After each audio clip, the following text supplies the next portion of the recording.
Thank you, Gurpreet. So for those of you who do not know about Professor Marcia Wilson's background, she works at the Open University as the Dean of Equality, Diversity and Inclusion, and prior to working at the OU, worked at the University of East London for 12 years, where she established the UK's first office for institutional equity and held the position of Dean.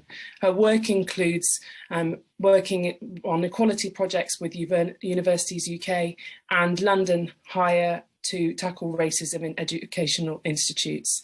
Has a PhD in sports psychology, held various roles throughout her career, including the head of School of Health, Sport and Bioscience and head of sports science at UEL. The list of the work that she has done could go on, but I don't want to take up the time that Professor Marcia Wilson has dedicated to us this evening. So I'd just like to give her a big thank you for offering to speak this evening. We look forward to hearing what she has to say on the topic of building an anti-racist organisation. If you could all wave your hands in the air to welcome Professor Marcia Wilson to the floor. Thank you so much. Thank you for that very warm, very kind and generous introduction. So good evening, everyone, and many thanks for the kind invitation to join you today to deliver the Diversity UK Paul Stephenson lecture. So my lecture is entitled How to Build an Anti-Racist Organisation, and it is an honour to deliver this lecture in Dr. Paul Stephenson's name.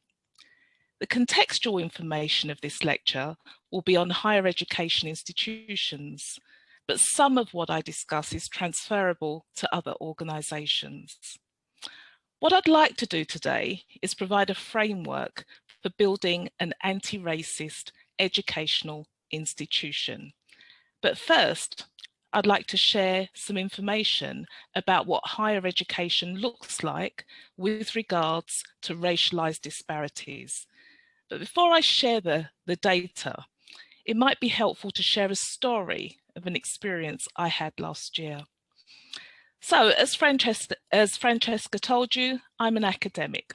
I have a PhD in sports psychology, and I'm still involved in sports psychology. I was invited to deliver a lecture last year to a group of sports science students. I accepted, and because it was COVID times, it was an online lecture. The module leader had told the class that a professor will be delivering the lecture. I came on screen and I started lecturing.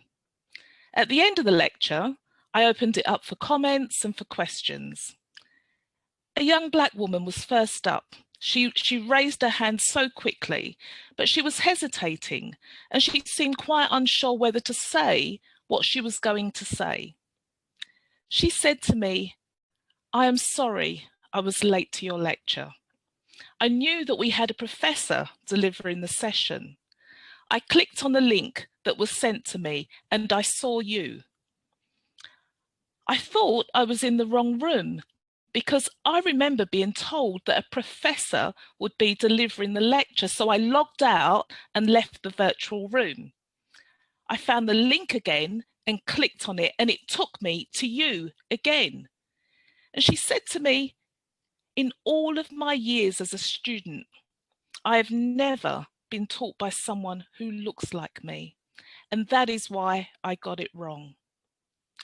So that experience provides an appropriate segue into the racialized context of higher education in the UK.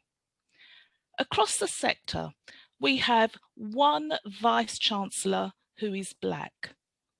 Professor Charles Egbu was appointed as Vice-Chancellor of Leeds Trinity University at the end of last year. The first black person to head up a higher education institution was appointed in 2015 as the Director of SOAS, and that was Baroness Valerie Amos. So it has only been within the last 6 years that we have seen a black person lead a higher education institution. Over the last 18 years, the number of Black, Asian and minority ethnic staff has nearly doubled across the sector, and it currently stands at 15.4% in the UK. However, when we disaggregate the Black, Asian and minority ethnic category, the data tells us that Black staff are underrepresented, making up just 2.8% of staff, whereas Black people make up 3.3% of the UK population. Staying on the leadership of higher education institutions, fewer than 5% of senior management staff in higher education institutions are Black, Asian, or ethnic minority. And more recently, the startling data around the lack of Black professors has been highlighted. Out of over 23,000 professors in the UK, less than 45 are Black women. Hence, now you can see why the student was confused, left the lecture last year when she was told that a professor would be delivering the session. Black, Asian and ethnic minority academic staff are more likely to be on fixed-term contracts in higher education compared to their white counterparts. And not surprisingly, the data from the Higher Education Statistical Agency also informs us that the group who are leaving higher education at a faster rate than their white counterparts are Black, Asian and ethnic minority staff. So in brief, that is the situation for staff, but the picture is challenging for students as well. In particular, when we look at student outcomes across the sector, there is a persistent degree awarding gap between Black, Asian and ethnic minority students compared to their white counterparts. The gap refers to the percentage points difference in what is called a good degree, so a first-class degree or a 2-1. And the gap is between Black, Asian and ethnic minority students compared to white students. Over the past few years, the sector-wide gap has stood at 13.3%, but we have seen a decline in the last year, and it currently stands just under 10%. However, when we disaggregate the data, we can see that the greatest disparity is between Black and white students, where 86% of white students are awarded a good degree, compared to 66.3% of Black students who are awarded a first or a 2-1. So last year, the gap between Black and white students was just under 20%. Both quantitative and qualitative evidence tells us that higher education institutions produce unequal outcomes for racially minoritized staff and students. Last year, following the murder of George Floyd, we saw higher education institutions go into great lengths to post anti-racist statements to show solidarity with Black Lives Matter and make commitments to be more equitable for all students whose identity is racialized as a minority, in other words, Black and brown students. But over 1 year on, we have to question whether some of those promises were just empty words. If we are to address racism, we need to do it through building anti-racist institutions, and we need to be proactive and focus on the interventions that are needed.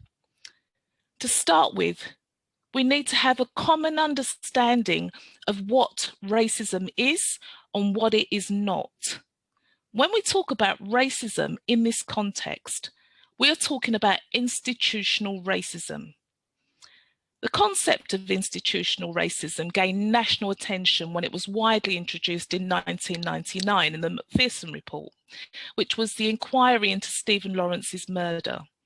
And for those of you who are unaware of this, Stephen Lawrence was murdered in South London in 1993 by up to 6 white youths. He did not know them, and they did not know him. He was murdered as he waited at a bus stop, and he was murdered because he was black. It took 18 years for his parents to secure a conviction, and for only 2 of the murderers to be jailed. The Macpherson report concluded that racist beliefs by the Metropolitan Police influenced their investigation into the murder, and that is why they initially failed to secure a conviction. It is the collective failure of an organisation to provide an appropriate and professional service to people because of their colour, culture, or ethnic origin. It can be seen or detected in processes, attitudes and behaviour that amount to discrimination through prejudice, ignorance, thoughtlessness, and racist stereotyping, which disadvantage minority ethnic people. So although some people think of racism as something that is purely experienced at an individual attitudinal and or behavioural level from one person to another, we need to go beyond that and see it as a systemic and see it at a systemic or structural level. Through historical experiences and policies and practices, one group has gained superiority and has the power to dominate the others, in which their behaviour affects multiple racially minoritized groups. So there is a negative impact of that behaviour. In her powerful book, Silent Racism, Barbara Trepagna argues that there are 2 assumptions that underpin the view that white people are racist or not racist.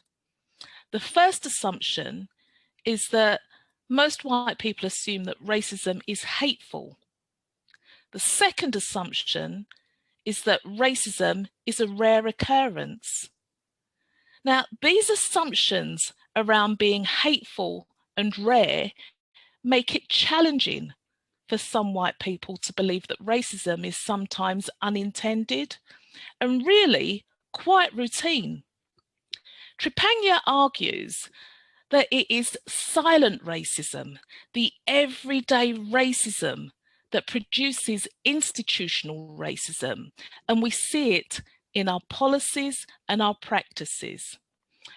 I have lost count in my earlier days as an academic, the amount of times that I sat on interview panels, and following the interview, the question was raised whether a specific candidate would fit in with the team or the culture of the organisation. And these questions have always been raised in predominantly white institutions. And the question has never been raised about white men fitting in. So we have to be really clear as to what we are talking about here. And it is institutional racism. And it is important to use the terminology that will allow people to address the issues. So, for example, do not call racism unconscious bias. Call it what it is. I also want to address the issue of intersectional identities.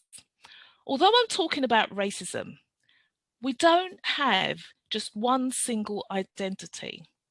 We are all intersectional, which means that we have different characteristics that intersect with each other and will impact our experiences in society. So the language we use to talk about racism is important. But if you really want to generate change within your institutions, you need strong leadership. And I must emphasize the importance of your leaders being vocal and in agreement about being an anti-racist institution. They need to state that this is what we, as an institution, as a collective, are working towards. They need to be very clear about the position of the institution and state with clarity that we have a zero tolerance position when it comes to racism and discrimination. Leaders should be able to talk with confidence about racism and role model appropriate behaviours to have credibility. I would advocate for institutions to develop an anti-racist action plan that is data-driven and based on your institutional values. So to give an example, at the Open University, my team is working on developing an equality, diversity and inclusion action plan that is aligned with the institutional strategy that has a strong focus on anti-racism. Our Vice-Chancellor, Professor Tim Blackman, has been very vocal about us working towards being an anti-racist institution. The action plan is data-driven, and the starting point is addressing where the greatest disparities are for students and staff. Within this action plan, the data should be disaggregated so that when you look at the outcomes for Black, Asian and minority ethnic people, you get an accurate picture of where the disparities are. Black, Asian and minority ethnic people are not one homogenous group. When we look at the data, for example, for student outcomes, we can see that there is a greater disparity between Black and white students compared to Asian and white students. Also, as said before, it's important to use an intersectional lens. The greatest disparity is between Black men and white women. It is important to have a systematic approach to addressing racialized inequalities. To start, a review of your policies and your ways of working, professional practice and operational processes must take place. They must be reviewed. You need to see where unintended consequences of inequalities are produced.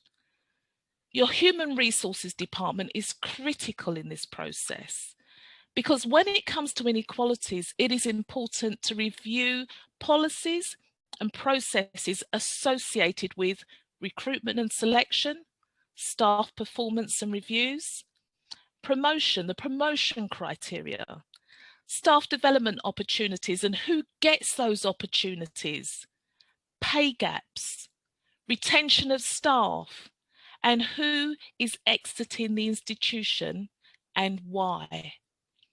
Make use of the data, both qualitative and quantitative, and don't for 1 minute think that some of the experiences you hear cannot happen in your institution.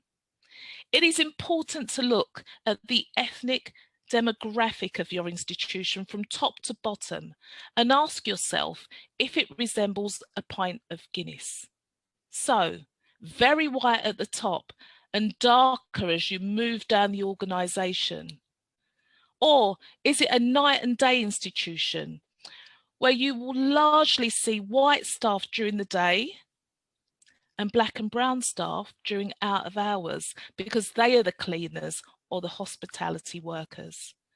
The challenge is asking yourself honestly whether the processes are fair, transparent, and whether your policies encourage or eliminate bias. Also within HR, a big question is around how complaints are dealt with. How easy is it to complain? When people do complain, are they taken seriously? And is the complaint investigated thoroughly, effectively, and swiftly? All of these are important points that can either give an institution credibility around this or not. It can be isolating being in the minority in the workplace. One of the activities that I would advocate for is staff networks. At the Open University, we have 8 different staff networks, and there is one for Black, Asian, and minority ethnic staff. In my previous institution, my colleague Lorraine Jones established a Black Academy. I think it is the only one in the country. Essentially, these are spaces, the networks are spaces for people of a particular identity or characteristic to come together for support and share their experiences. The networks can also be a force for ensuring that their voices get heard at higher levels in the institution, so they can ultimately feed into policies. One of the critical aspects of developing the anti-racist institution is ensuring that colleagues feel competent and confident to discuss issues of racism. For some people, that can be challenging because it is something that we are taught not to discuss. We won't be able to build the anti-racist institution if we are unable to have these conversations that some people find uncomfortable. And I recognise that some people are concerned about saying the wrong thing, so they say nothing at all. And when you are silent, when you say nothing at all, that means we stay as we are with no change. Now, I'm going to do a shameless plug that just might help with the educational aspect of getting people to start having conversations about racism. The Open University, in partnership with Santander, have developed an online course called Union Black, Britain's Black Cultures and Steps to Anti-Racism.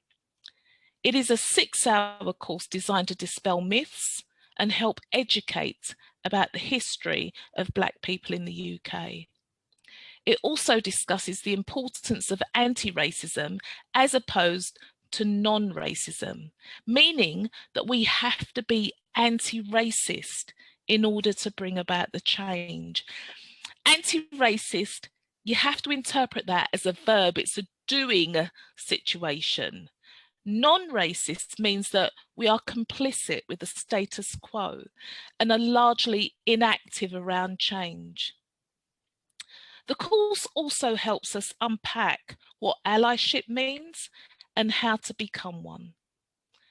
And the great news is that it's a free course for staff and students in higher education. So, to sum, strong leadership with a focused vision and commitment on anti-racism is key, along with a zero-tolerance position that is communicated widely across all levels of the institution. A review of policies is essential, especially HR policies in relation to recruitment and selection, promotion, annual performance reviews, and so on. Your plan should be data-driven and aligned with the institution's values. You also have to factor in how to evaluate progress against the areas that you are trying to impact. The regular monitoring and evaluation of interventions are key. So to finish, I want to say that institutions can be equitable, anti-racist places. It's a choice. To make this happen, you have to decide with intent that this is the way forward. Engage in education and having relevant conversations about racism, as they are key to generating change. Thank you so much for listening.